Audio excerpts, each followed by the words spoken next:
Shaka Zulu, connu sous son nom complet Sijidi Kassanzangakona, fut l'un des plus grands rois et conquérants d'Afrique. Né dans une région d'Afrique australe située entre les majestueuses montagnes du Drakensberg et l'océan Indien, il grandit dans un monde de clans Nguni dispersés. Par sa vision et son génie militaire, il transforma ces clans fragmentés en un royaume zoulou puissant, dont l'influence perdura bien au-delà de sa mort, défiant les forces coloniales et les tentatives de fragmentation.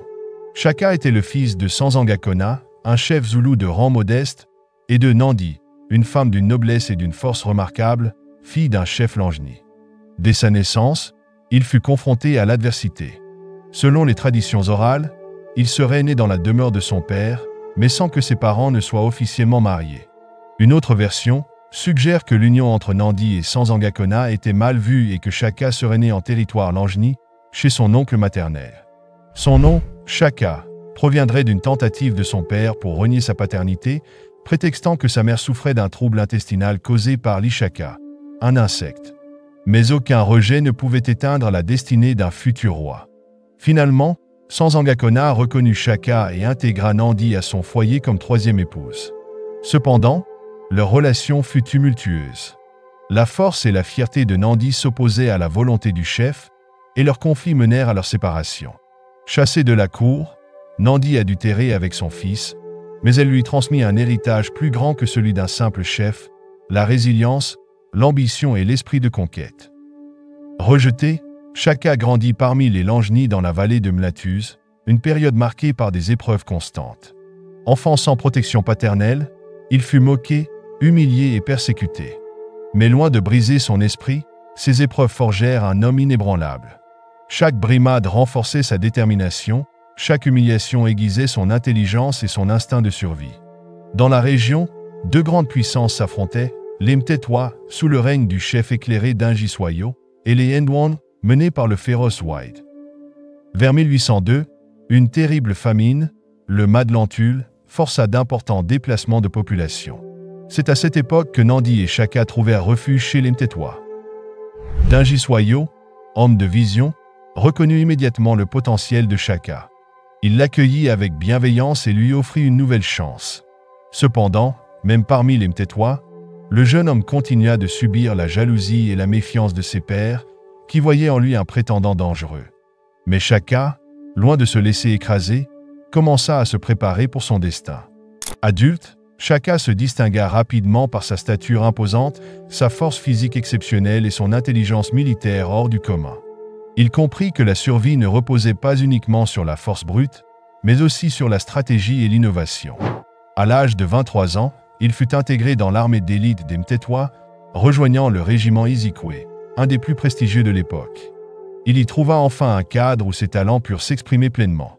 Sur le champ de bataille, il fit preuve d'une bravoure et d'une ingéniosité inégalées. Très vite, Dingiswayo le remarqua et le propulsa au sommet de son armée. Ce fut sous sa bannière que Shaka développa ses premières stratégies, perfectionnant son art de la guerre et forgeant les principes qui allaient bientôt révolutionner la tactique militaire africaine. Ses exploits lui valurent le surnom de Nodumelezi, celui qui fait trembler la terre même en étant assis. Déjà, son aura dépassait les frontières de son clan, et son ambition ne se limitait plus à prouver sa valeur. Il voulait régner et unifier son peuple. L'opportunité se présenta en 1816, à la mort de son père Sanzangakona. Soutenu militairement par Dingiswayo, Shaka revendiqua son héritage, éliminant son demi-frère Sigujana, l'héritier désigné. Il prit la tête des Zoulous et transforma aussitôt cette modeste chefferie en une machine de guerre redoutable. Bien qu'il restât sous l'influence des Mtetwa, son ambition ne connaissait pas de limite. Il commença à annexer et soumettre les clans environnants, consolidant sa puissance. Mais en 1818, un événement changea tout, la mort de Dingiswayo. Certains soupçonnèrent Shaka d'avoir orchestré la disparition de son mentor, bien que cela ne soit pas prouvé. Ce qui est certain, c'est qu'il profita immédiatement du vide laissé par Dingiswayo pour prendre le contrôle des Mtetwa et accélérer son expansion. Désormais, plus rien ne l'arrêterait. Shaka lança une série de conquêtes fulgurantes, érigeant un empire redouté à travers l'Afrique australe, imposant une discipline de fer et un système militaire révolutionnaire. Son ascension ne faisait que commencer, et bientôt, tout le sud-est africain entendrait parler du lion d'Afrique. L'un des plus grands défis de Shaka fut d'affronter les Ndwandu, menés par le redoutable Zwayd, une puissance rivale qui menaçait son rêve d'unification. En 1818, après une éclatante victoire à Gokoli Hill, Shaka démontra son génie stratégique en utilisant une tactique d'usure pour affaiblir son ennemi. Il simula une retraite, attirant l'armée de Zwayd profondément en territoire zoulou. Une fois l'ennemi isolé et épuisé, il lança une contre-offensive foudroyante à la rivière Mlatuse, anéantissant les forces de Zwayd et réduisant à néant l'État Ndwandu. Les conséquences de cette victoire furent immenses. L'effondrement total de la puissance Ndwandu, forçant les survivants à fuir vers le nord, déclenchant une vague de migration connue sous le nom de Mfekan, qui remodela l'Afrique australe. L'intégration de nombreux guerriers et clans soumis, renforçant l'armée zoulou et consolidant son influence. L'élimination des grandes menaces régionales, établissant Shaka comme l'architecte incontesté d'un empire en pleine ascension. Shaka comprit très tôt que la pérennité de son royaume ne pouvait reposer uniquement sur ses conquêtes militaires. Pour bâtir un empire durable, il mit en place une structure militaire et politique inébranlable, créant ainsi un modèle de gouvernance qui allait non seulement asseoir son autorité mais aussi transformer la société zoulou. Shaka Zulu révolutionna l'art de la guerre en Afrique australe en instaurant une discipline de fer et en optimisant les tactiques militaires. Ces réformes firent des Zoulous une force de combat redoutable et invincible, surpassant toutes les armées traditionnelles de la région. Ces réformes militaires comprenaient l'abandon des lances de jet en faveur de l'Ikloa, une lance courte et tranchante permettant un combat au corps à corps plus rapide et efficace. L'adoption d'un grand bouclier en peau de vache, offrant une meilleure protection et facilitant le combat rapproché.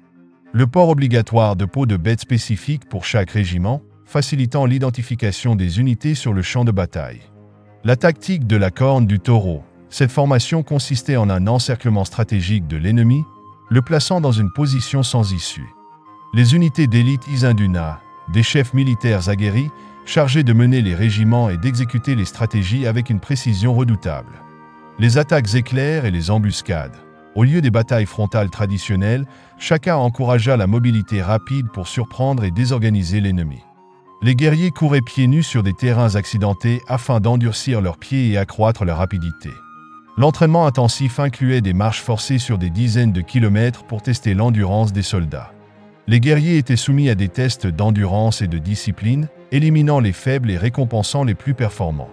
Chacun comprit que pour préserver la cohésion de son empire, il devait restructurer l'organisation politique et administrative du royaume zoulou. Il mit en place une hiérarchie stricte, garantissant une unité sans précédent. Les Hamabuto, régiments formés selon des tranches d'âge, servaient non seulement à la guerre, mais aussi à l'encadrement social et économique du royaume. Chaque régiment avait sa propre base militaire et agricole, permettant aux guerriers d'être autosuffisants en temps de paix. Une loyauté totale était exigée. Les guerriers n'avaient pas le droit de se marier tant qu'ils n'avaient pas accompli plusieurs années de service militaire. Les chefs locaux conservaient une autorité limitée, placée sous la surveillance d'émissaires royaux. Les alliances étaient fondées sur la fidélité absolue, et toute suspicion de trahison était immédiatement sanctionnée. Les espions de Shaka étaient disséminés dans tout le royaume, garantissant une surveillance constante. Le bétail devint l'épine dorsale de l'économie zoulou, représentant un signe de richesse et de pouvoir. Les terres conquises furent redistribuées aux guerriers les plus méritants, renforçant leur attachement au royaume. Les échanges commerciaux avec les Européens furent régulés par Shaka lui-même, qui imposa des restrictions strictes pour éviter toute dépendance extérieure. Avec une armée restructurée, une administration centralisée et une économie florissante, Shaka Zulu transforma une modeste chefferie en un empire puissant et redouté. Son royaume s'étendait désormais sur une vaste partie de l'Afrique australe, unifiant les clans Nguni sous une seule bannière. Cependant, cette montée en puissance éveilla la jalousie et la peur, aussi bien parmi ses adversaires que parmi ses propres proches. Alors que son empire atteignait son apogée, des tensions internes commencèrent à émerger, annonçant une ère de défis et de trahison. Au sommet de sa puissance, Shaka imposa une autorité absolue sur son empire, incarnant la figure d'un souverain dont la vision ne tolérait aucune opposition. Son règne, basé sur une discipline inébranlable et une exigence de loyauté sans faille, devint de plus en plus rigoureux. La suspicion de trahison entraîna l'élimination de nombreux généraux et conseillers qu'il jugeait indignes de confiance. Les guerriers devaient une fidélité totale au roi, toute forme de désobéissance étant réprimée avec sévérité. Les chefs locaux étaient placés sous surveillance constante, garantissant une unité totale du royaume et prévenant toute tentative de sédition. En 1827, la disparition de Nandi, la mère de Shaka, marqua un tournant tragique dans le règne du roi Zoulou. Nandi n'était pas seulement sa mère, elle était son pilier, son guide et l'une des seules personnes à qui il faisait entièrement confiance.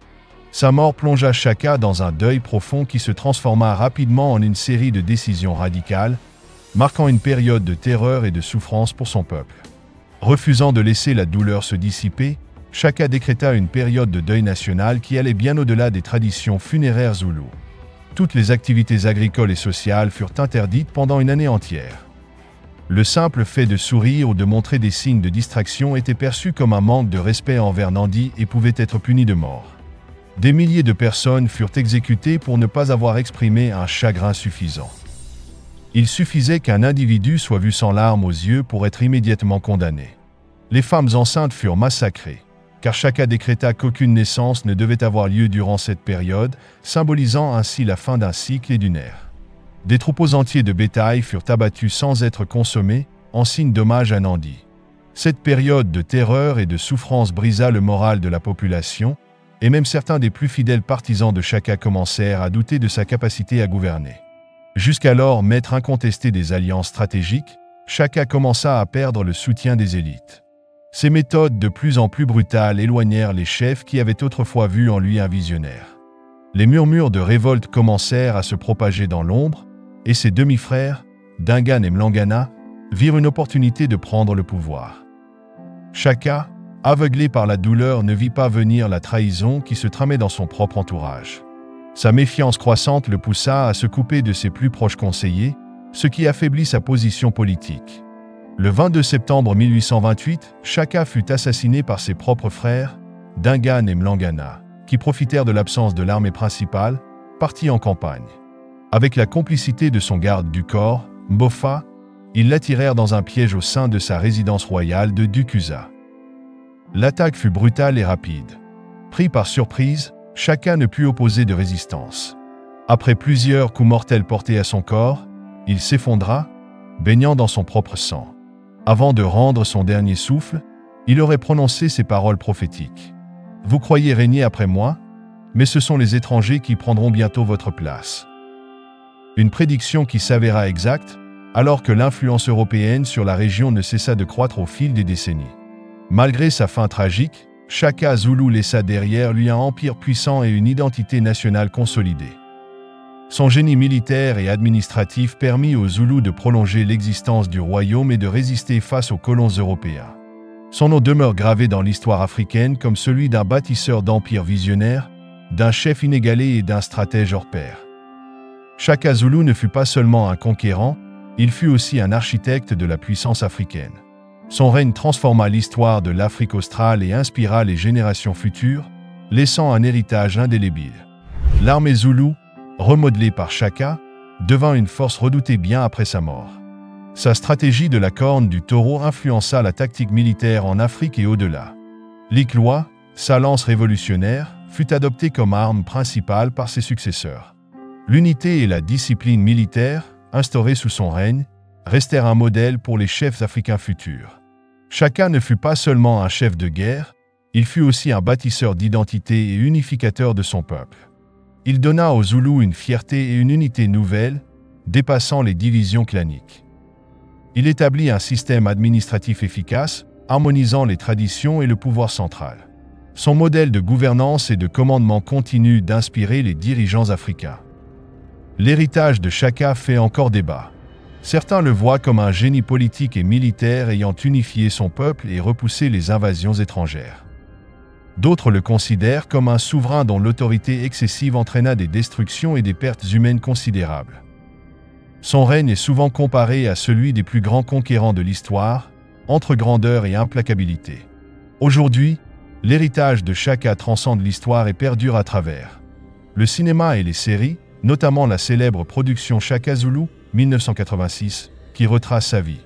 La musique et la littérature, où il incarne le symbole de la résilience africaine. L'identité sud-africaine moderne, où il est vénéré comme le fondateur d'un empire puissant et un exemple de leadership africain. Bien que son règne ait pris fin dans le sang, Shaka Zulu demeure l'une des figures les plus emblématiques de l'histoire africaine. Son influence sur la stratégie militaire, l'unité nationale et la résistance aux forces extérieures reste un modèle de détermination et de leadership. Son nom résonne encore aujourd'hui comme un symbole de grandeur africaine. Shaka Zulu, le lion d'Afrique, ne sera jamais oublié. Si cette histoire incroyable de Shaka Zulu t'a captivé et que tu veux découvrir d'autres récits fascinants sur les grandes figures et civilisations africaines, n'hésite pas à t'abonner à la chaîne et à activer la cloche de notification. Cela m'aide énormément à continuer à créer du contenu de qualité et te permet de ne manquer aucune de nos prochaines vidéos. Merci pour ton soutien.